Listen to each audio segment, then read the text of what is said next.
Right now on Full Custom Garage, master metalman Ian Roussel tries to turn a wild cartoon drawing into automotive reality. I like having clients that are all on board. You know, they think I can accomplish anything. Why not just give him the stuff and let him go? He's got this clown car and a bunch of used parts. So it's got a long way to go, baby. I think the only person that can pull it off is Ian. But when things go wrong, See already, we're off. Ian's client is halfway around the world. I got that picture you sent me, and holy. It would be easy to just stack parts. I'm trying to make it look like the drawing. Everything's getting changed. As Ian takes the project to the next level, this could be his biggest challenge yet. Going into this bold-faced and fearless.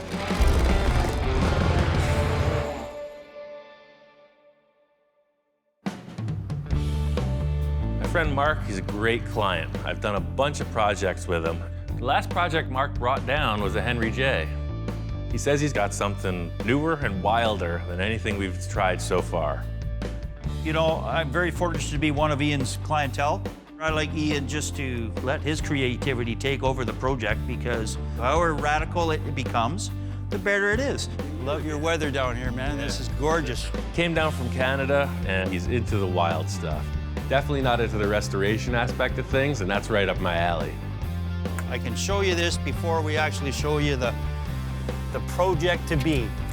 Originally, this whole idea came about by a drawing, and he's the only one that I can think of that could actually pull this one off. He said it was a Volkswagen. It's a Volkswagen. Shows me this drawing of this pretty wild cartoon hot rod. I'm all on board. So it's like a front-engine Volkswagen bus hot rod thing. Just like the Ed Roth monster cars, this is right in that vein. It's just a new style on it. And I think pushing it forward is always really cool. So I was excited to see what Mark had in the trailer. This isn't like the last thing I brought you. Okay. It's in a little more disrepair. It's a mighty short Volkswagen you got there. It was not what I expected.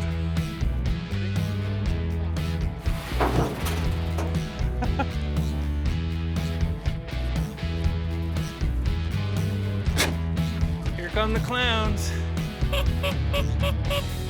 Must have been a rare factory option. Mark pulls out this shortened VW bus and just a ton of other random parts from the trailer.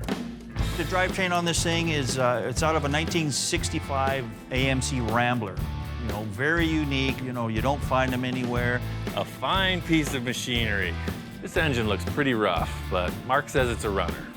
I don't mind seeing a crusty old engine. It's all about what's happening inside. I know we can clean and paint it. Well, somebody stepped the chassis down pretty good. This came off a 34 Plymouth rat rod that I had bought. So I thought, well, let's throw AMC running gear in a Plymouth frame, and then now we're gonna put a Volkswagen body on it. You know, let's mix up all the... I like having clients that are all on board. You know, they think I can accomplish anything. Unfortunately for me, the anything gets wilder and wilder. The big challenge is to make it look like the drawing. The stuff Mark's pulled out of the truck looks nothing like what we're going for. Oh, yeah. Oh, it's gonna be awesome. It's gonna be a one-of. I have my own ideas of the way this thing is kind of gonna look. To me, it's kind of rat rodish. I said, Ian, let's make this rat bus. Mark's talking about rat rod. He wants something kind of easy to build. You know, I'm looking at this drawing and I'm seeing full custom show car, like all the way. My time frame's kind of short. I'm kind of rushed down here to drop this off. This is just a quick pit stop for Mark. He's heading back up north, so I got free reign to make this thing happen. That's the excitement. Didn't Forrest Gump say it's, you get a box of chocolates, you never know what you're gonna get? Well, that's kind of the way it is with me and Ian.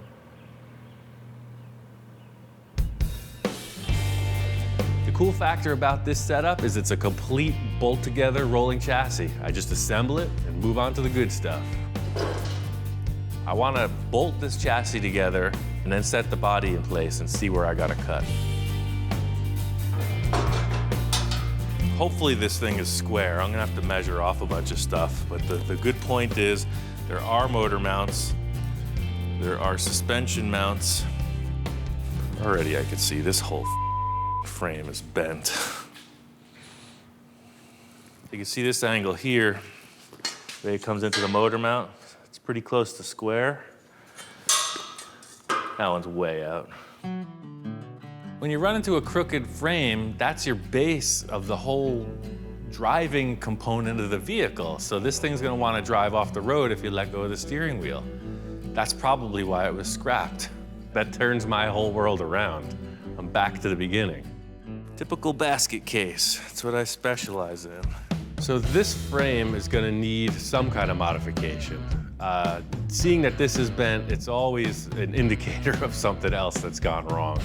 I'm just gonna bolt it all together, get it rolling, and just see where we're at. Double check everything we've got.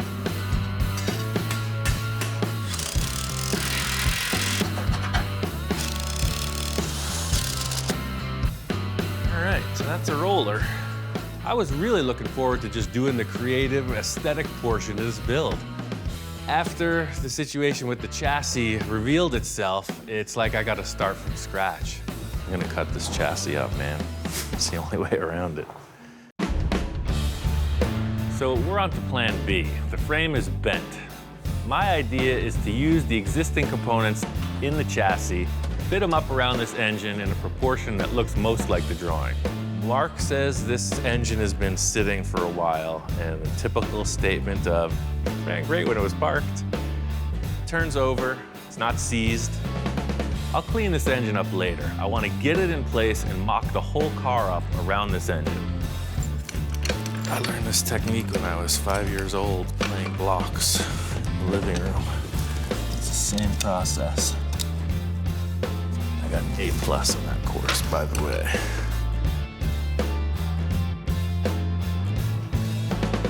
I cut up this van for a project I just finished. We only used the chassis and the mechanical components. I cut the whole rig in half. While I was doing that, I was thinking ahead to this, and I saved all the sheet metal parts that we're gonna use for this one. So I'm just down to pieces of sheet metal, which is a great starting point. I don't know how much of it I'm gonna use, and that's why I gotta mock it up. So according to our schematic, there's a large hole burrowed straight through the center of the donor vehicle, and then is inserted up to the valve covers on the engine. Let's try that.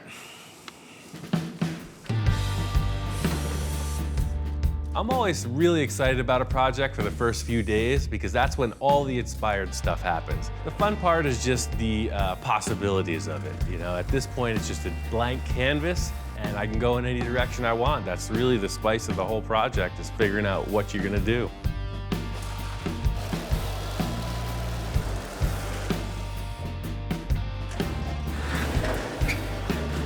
This drawing is done by an artist named Johnny Jalopy. He does a lot of really far-out car illustrations that exaggerate reality. So my challenge is to take these proportions and the flavor of his drawing and transfer it into three-dimensional steel. The whole thing in starting off is just getting the parts physically on the floor, see what their dimensions are. I have a feeling this project is going to be all about proportion, and there's nothing resembling typical car proportions that I could see so far. See already, we're off. See, this is showing a short wheelbase, the tire intersecting the corner of that door. So you can see the tire should be as tall as that handle and come way forward. Mark brought this set of white wall tires. A tall, skinny white wall would be the best option, and they're just really hard to find. Mark has these two, and I'm gonna try to make them work. What I'm trying to do is make this tire look as big as possible, and the only way I'm gonna get that is making that body smaller.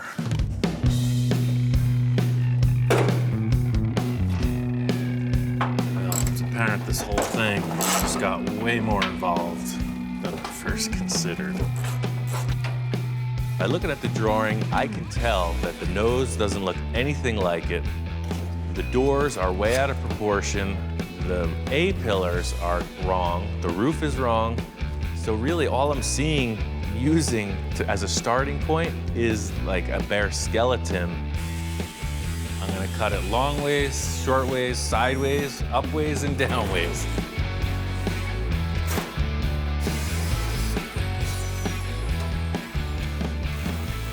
Well, the whole thing with this chassis is it's set up as like a T-bucket hot rod. You know, it's a short wheelbase, big engine, big tires. That's the look. My challenge is to take this utility vehicle and somehow morph it into this cool hot rod shape. If you ever sat in an early model pickup truck, 34 Ford for instance, they're miniature. So this is just getting closer to those proportions. I basically just need to shorten the door by a foot. Any moving part, once you start sectioning, it starts to get a little sketchy. I chose to leave all the latching mechanisms and the hinge mechanism in place. That way I had a 3-point reference, 2 hinges and 1 latch. By leaving all the factory components in place, it's just a huge time saver. All I did was cut through the sheet metal and put it back together. I think I'm onto something. This is looking good. I like the proportions of the lower half of the body, but there's really no other way to go about this other than to recreate an entire new top of the car. We're not out of the woods yet, man. This is a good start. Before I get carried away with the body design, I need to build a chassis to support it. In order to get this frame squared up, I put it up on the table, cut it apart.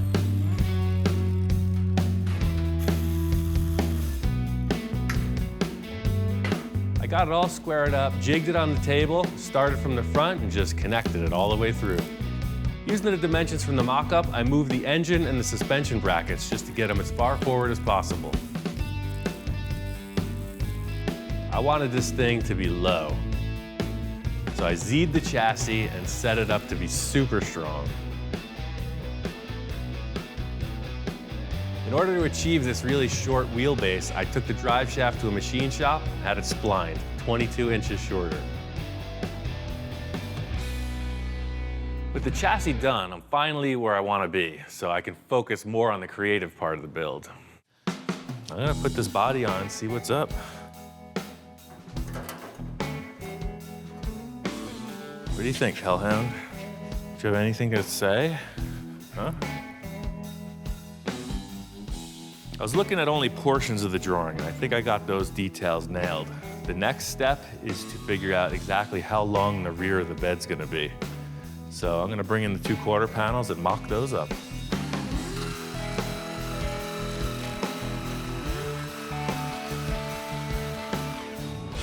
Wait a second. This quarter panel's in really bad shape. Look at all this body filler. You start cutting into old stuff and you see everybody else's modifications and repairs. The old Bondo bucket. That's the thing, it's all delaminating. Look at this. What this is an old repair. Somebody in their grand wisdom decided to rivet the panel back together after either rust or collision, and then used a metallized filler in place of a proper welding job. So this whole quarter is junk. You're pulling the paint off of a project, seeing what's beneath, you know there's gonna be body filler. It's typical old car stuff. It's really a bummer when you see rivets, cancer, really bad body panels. So this is a pretty big curveball. The driver's side turned out to be really good. There's a little filler through here, but this one was never creamed. That's totally usable. The plot thickens. I'm gonna put this good quarter panel on and see how it looks. It's all about moving forward.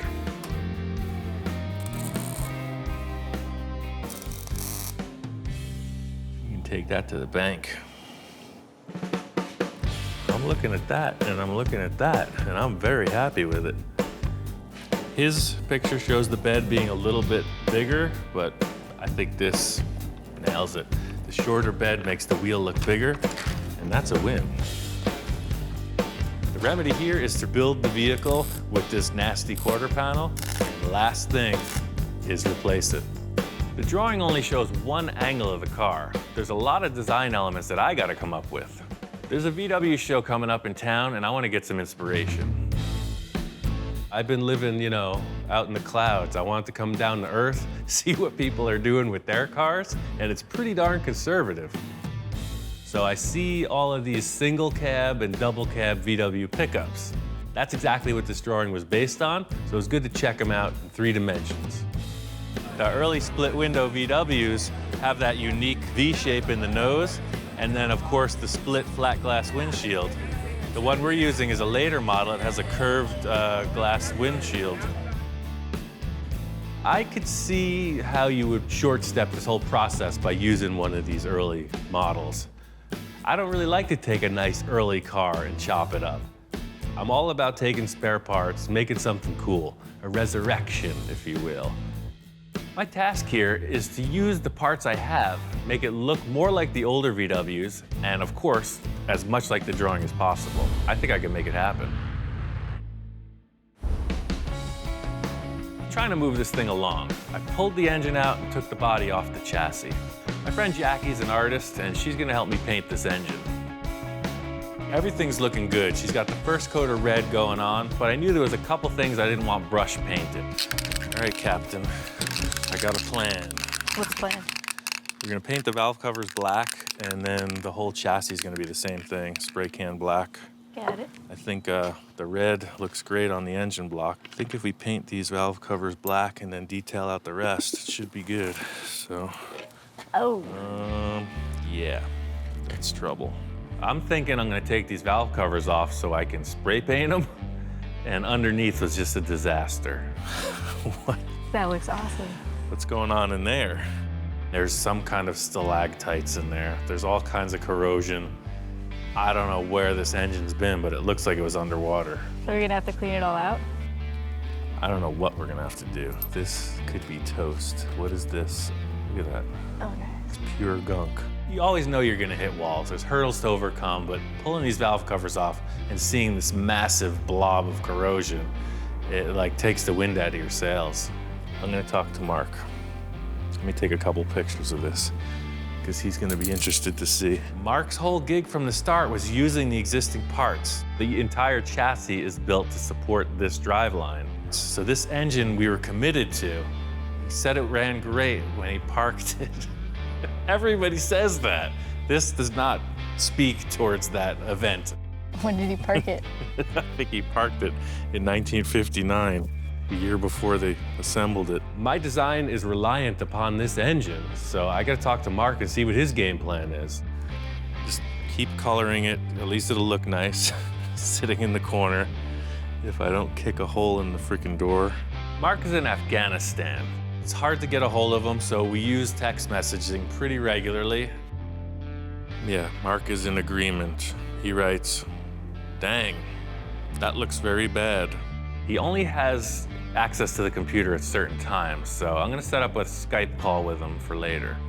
It's all about moving forward, you know? It's kind of a bummer, but there's plenty of more creative work to do. All right, so today's adventure, that does not look like that, so I'm going to make it. How's that sound? The drawing shows an earlier split window. We've got a later bay window bus. I want to make this look just like the drawing, so I have to build a whole new windshield frame and dashboard. I just took 2 pieces of sheet metal, put them in the brake, and created this flange that the window glass will attach to via a rubber gasket.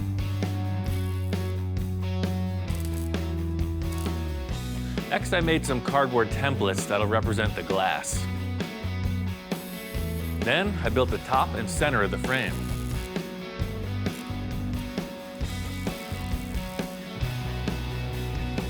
The roof on the drawing is a super unique shape, and I'm trying to figure out how to make that happen. When I was at the VW car show, I was looking at a bug roof from the back, and it just gave me an idea. I have one of these domes, and it's just way more pronounced than the bus roof. If you really look at the Beetle, you'll see that towards the windshield, it flattens out. It's the most curvy right above the back window. So I cut the rear portion of the roof off and stuck it on here backwards, and it worked perfect. What's not to like about that? That's it. See, his drawing has a really nose-down attitude. You don't even care. This is a breakthrough. This is a moment. It's roof still needs a lot of work, but just to get this dome and put it in place is a big breakthrough. That's the proportion. I'm using this round tube to create the front of the visor on the roof, and this is going to represent a drip rail all the way around the perimeter. Just slapping a piece of sheet metal on, looks pretty loose, ragged, so this gives the sheet metal a definite formed edge. No sharp metal, nice rounded edge, and it's strong. Now that I see this, I am genuinely impressed. It looks great. Pretty committed to replicating the drawing as close as possible, but in working with these metal shapes, I think it's given this windshield area an even cooler look. This is just a little more radical. You got some really cool dimension as compared to this, it almost looks flat. It was nice to end the day on a positive note. I'm going to talk to Mark about the engine situation tomorrow. If we can't find another engine, then this could really set us back. I got the whole front windshield established. The next big challenge is the rear portion of the cab. The drawing doesn't really show what's going on back here, so I'm leaving that open to my interpretation. I got a cool idea where I'm going to utilize the rear tailgate of the van and split it in half and make two. The portion with the rear window will be back here, and then the lower portion with this detail of the body sheet metal will stay here. Being that the cab is so much narrower, the whole rear window frame and the rear hatch have to be reconfigured. It'd be nice to just cut it in half and put it in place, but all the proportions are changed. Taking all the leftover pieces of the car and just refitting them in a way that the hinge mechanism will work and the rear hatch will open and close smoothly. It's just way smaller. So, you want to ride this thing, don't you? I know I do. That opens, you got your breeze. There's room to cruise, man. It's gonna totally work. So, the second part of this is the lower hatch. I'm gonna leave the center. It's twice as much welding. I'm gonna put both sides inward.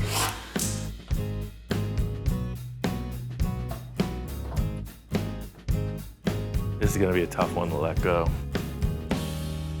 This is coming out cool. Look at it, it's a miniature Volkswagen. It's tiny, it's great. Even though we're making progress on this thing, I can't get this engine dilemma out of my head. It's finally time to talk to Mark and figure this whole thing out. Ian, Hey man, how's it going?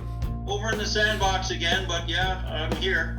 It's amazing, modern technology. I got that picture you sent me yesterday, and holy, I apologize for that engine, Ian. I didn't have any idea it was that bad. It happens. I've been researching that engine, and I guess AMC, they don't make a lot of them, or they don't make a lot of parts for them. Mm-hmm. They're like hen's teeth. You can't find nothing for it. I'll find you another engine, because that whole enclosed drivetrain, I mean, it's kind of a one-off thing. It's That was my too big far concern. into it now. It's absolutely critical to get the same engine and transmission because it couples to this rear end. There's an enclosed drive shaft, splines are a certain pitch, and of course the engine and transmission mount is already in place. It's not as simple as just swapping out the engine unless we find another AMC. Yeah, no, I hear you. No, I don't want you to change what you've already done. You've got way too much work and time into the way it looks right now. It looks awesome. So I'll get a hold of my boys back up in Canada, and we'll just start a search. You just leave the engine in my hands, and hopefully I'll get a home run for you. All right, cool. After talking with Mark, I was glad to hear that he'll get a duplicate or replacement engine. I should just carry on, and that's good news for me. Before I finish up the roof, I just wanted to wrap up a couple loose ends on the body. The rear quarter on this van was toast. It was really rotten. It was buckled in. There was no other way around it but to replace it. The interior of this cab is so small, I'm just trying to add as much room for a person to drive in. I wanted to get a good solid structure created before I finished off the top pillars. So just having everything here rigid is what I needed to set up so nothing changes shape. With the structure of the lower portion of the cab in place, now I can finish the roof off. The roof is a pretty complex shape, and I think this will be the most challenging part of the whole build. So I'm gonna lead off this restructuring of it by creating the door tops.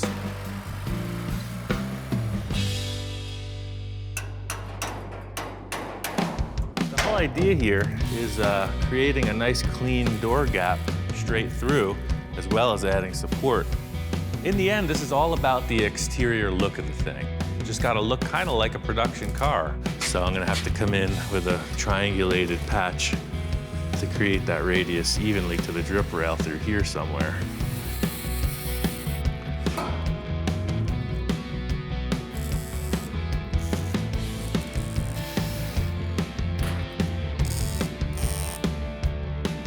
Just like with the rest of the project, I've got my blinders on. You know, I'm working through one portion at a time, nailing that and moving on. So I get this drip edge finished and realize the part I wasn't looking at is this internal bracing. The location of this rear arch is just all wrong. You know, his drawing is pretty slick. I'm just trying to keep that vibe and bring it all the way around to the parts you don't see in the drawing.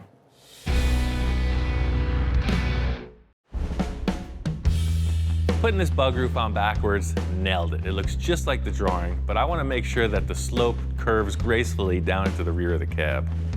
I don't think that thing's doing anything. I think I can sawzall that right off. Famous last words.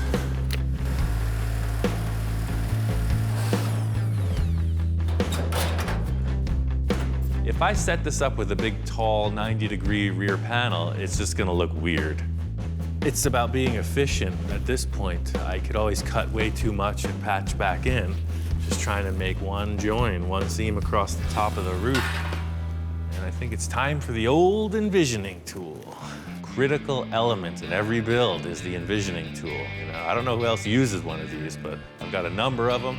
To get this roof right, I'm gonna have to just focus. So you see, anything could happen with this roof line. So if that's coming up like that, I got my two marks. Yeah, see, that's kind of baseball hat style right there. The whole purpose with this technique is to just see how the roof line is gonna flow out. With the original structure in place, it was gonna look like a big hunchback. What I'm trying to do is just take this curve and make it flow gracefully right into the visor over the windshield. The whole thing about this roof and my enjoyment of it, I guess you could say, is just that I'm trying to figure it out as I go along. No preconceptions, just letting the metal tell me where to go. Thought I was gonna use this piece of the old van roof, but it was it's a lot less of a radius than I had anticipated. See, they put this little ridge and then the roof really just flattened out. I need to carry that up all the way to here. I was gonna make one. So the rear portion of the roof is gonna be scratch built. I'm gonna use the slip roller, set it up with a curve, just kind of hand form it into shape and weld it on. Hey look, it's gonna work. So to tie together the whole rear of the roof, it was the same story as the front, just a piece of round tube, just made two corners and then a center section. Each time I join the tube, I'm putting a little sleeve inside. Just helps you line everything up, tack it in place, and just move around the perimeter of the roof.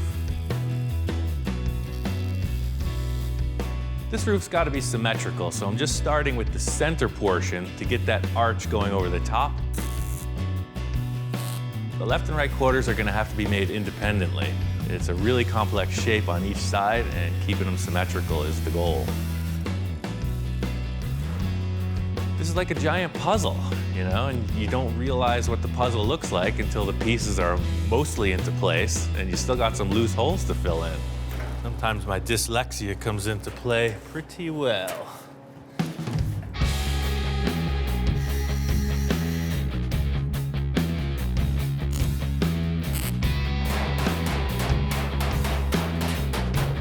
These rear quarters are pretty complex. I'm thinking it's going to be the easiest way is to just create a series of triangular shapes, tack them together, and then hammer and dolly them into shape.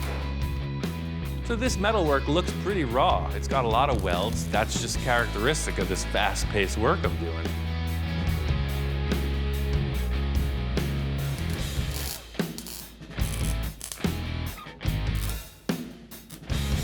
Yeah, actually from this view, that's the drawing. It's totally got the feel of it. The thing that did it was the raking of that drip rail. No car does that. Only a drawing does that. You can see he's showing a really high crown over the whole thing. I thought I was losing it in the rear area, and it did come down a bit, but it's still pretty hyper-exaggerated. Getting the roof figured out was a big hurdle, a big success, but I really want to get this engine figured out. I'm gonna get on another Skype call with Mark and figure this out. Ian, how you doing, buddy? Hey man, how's it going? Oh, good, man. I am out of here in a day. So, Oh, cool. And I'm stoked because I got some news for you. Yeah, I have an engine. right on. I'm out of here tomorrow, so my plan is to get home, get this thing loaded, and I'm driving it down to you, and we're gonna put it in this buggy together. That's great. The sooner I can get it down to you, the sooner I can bring this thing home. I'd like to bring the van home with me, because otherwise I'm just coming back with an empty trailer. But I'm there to help you, buddy, so whatever it's gonna take, but I'd really like to bring this thing home. Okay. I don't know how you feel about that. What's your time frame? Well, I'm out of here tomorrow. So it's 2 days to get home, another 2 days to get there, so within a week, buddy. Okay. What do you think? How long you staying? 6 months?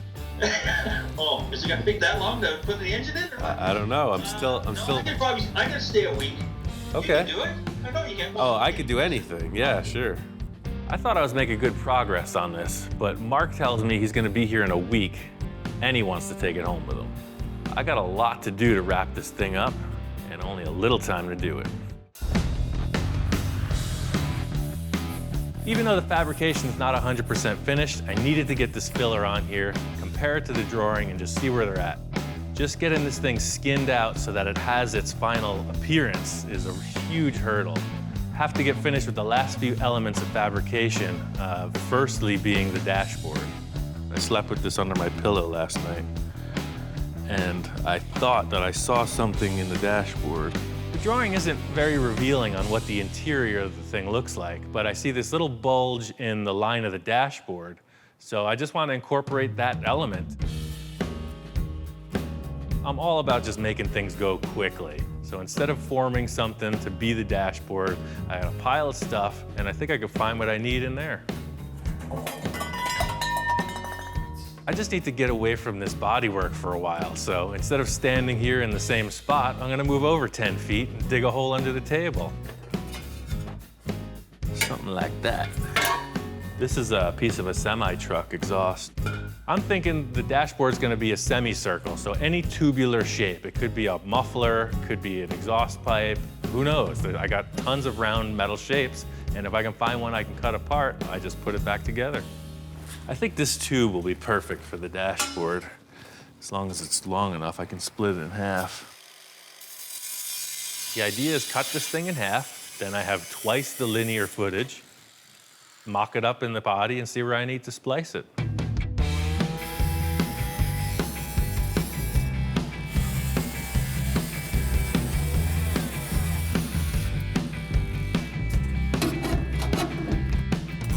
The whole idea here is simplicity.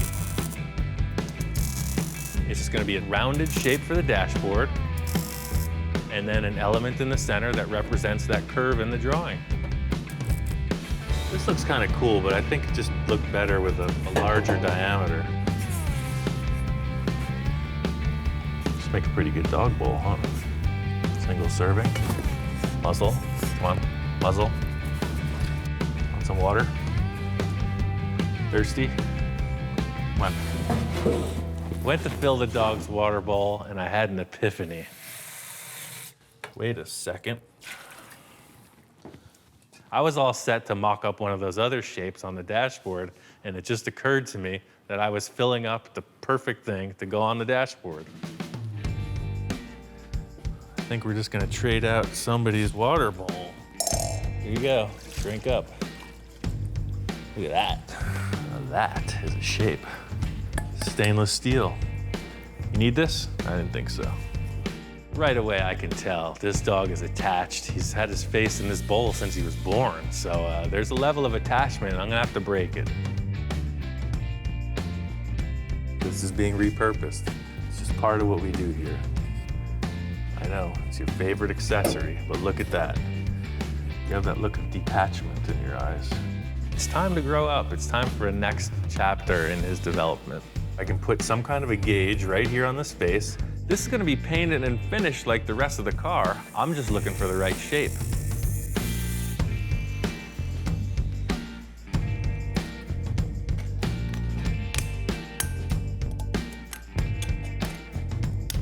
Don't look so concerned, man. I'll get you another one. As soon as I put a weld on this thing, you know, the aroma was coming out. He could smell his saliva just roasting, and I could tell he knew something was up. You know, I'd have to taper him off, talk him down, but he came through all right. The dashboard is a really cool element, and I just wanted to look finished. I had these other little shapes that were for some water filter project. They're just little domes. I spliced them into the end of the dashboard, and it just finishes it off. Instead of seeing a rough sheet metal edge, it's a nice curved element. This is a pretty minor detail, but you need a dashboard. I need somewhere to put this set of gauges Mark gave me, and I want it to look like the drawing. Up to this point, I've been working from a line drawing, and that's really helped with the building of the structure of this. Johnny sends a color picture. He's got this really vibrant, kind of toy race car feel.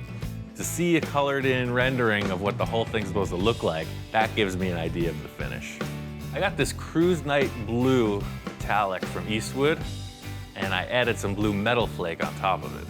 I want to finish the dashboard and paint it first, just to see how it looks. This dashboard is just one hurdle along the way. This is a marathon. Seeing the color rendering of the car really made me want to make this paint job nice. The whole idea with a finished paint job is that it's mirror straight. The easiest spots to pick out are your long, flat panels. Second thing is all your edges is just trying to get these lines razor straight. This portion of the process is really something that I've been fixated on because it takes the metalwork to the whole next level. You can do great metalwork and everything, but it's always gonna need this type of finish. The better metalwork you do, the less filler you're gonna need. I got this 3M Platinum Plus body filler, and it lays out like nothing I've ever used. It's totally smooth, there's no air bubbles in it, and it sands really easy. Once I got the body work done, I was ready to move on to paint it. In an effort to stay true to the drawing, I had a guy who does stickers scan this into his machine and cut them out on his vinyl sticker cutter thinger. The whole thing with this project is proportion. If I just stuck a generic number 5 on the side, it wouldn't look like the drawing. So just like the rest of it, I'm gonna try to tailor this graphic on the door so that it fits the proportion of the vehicle, and I think that's just gonna nail it. I'm gonna use this template and make a stencil to paint the graphic on the car. It's basically a 3-color design, so I need to mask it off for that. I've been talking back and forth with Johnny all throughout the progress of this. When he sent me the color drawing of this thing, I could tell he's really pumped. I could never imagine anybody taking a drawing of mine and building it in real life. Of course, it's a dream.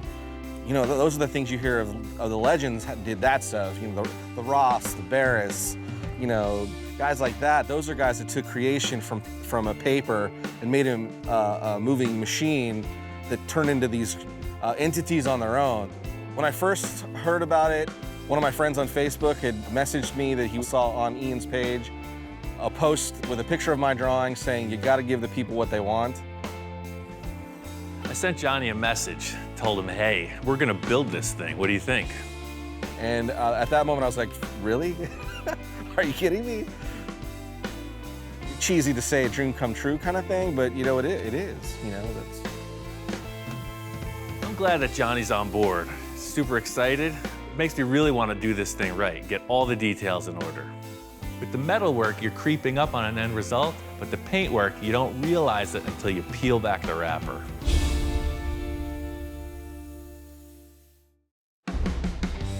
The whole thing with paint work is it's all setup time.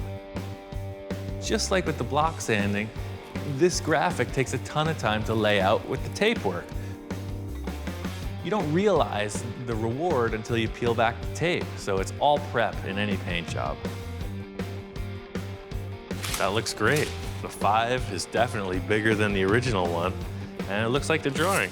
I'm stoked. Getting this tape peeled back, I could see that all the work I did with the razor blade and fastening the tape to the door came out with a really good result. Yeah, look at that. Looks like a giant cartoon.